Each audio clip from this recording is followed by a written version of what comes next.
Je pense que pour le moment,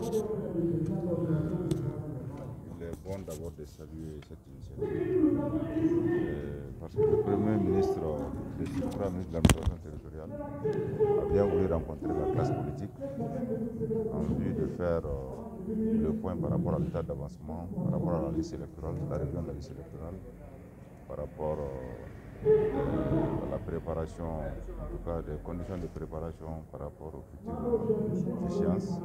Mais pour le moment, il pense que c'est très tôt de se prononcer. Ce qui est sûr, on constate quand même qu'il y a une volonté d'aller vers la décrispation des tensions au niveau de la classe politique, entre la classe politique et le gouvernement. Je pense que ça, c'est à saluer.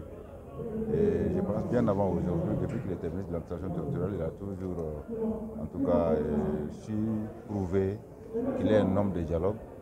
Et maintenant qu'il est Premier ministre, je pense que ça rassure toute la classe politique. Ce qui est sûr, nous avons tenu vraiment à le féliciter pour cette initiative et montrer toute notre disponibilité à les accompagner par rapport, en tout cas, à la finalisation de l'ensemble des activités qui doivent nous conduire à la tenue d'élections libres et transparentes. Mais pour le moment, comme je vous l'ai dit, le débat ne porte pas sur le calendrier électoral. Mais certains ont demandé qu'on ait aux élections libres.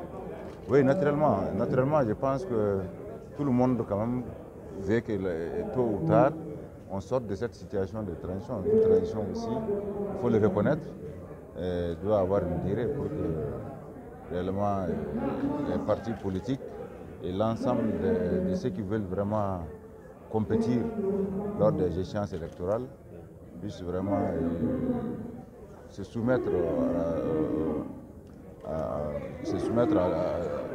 à la proposition, comment on appelle ça, du peuple.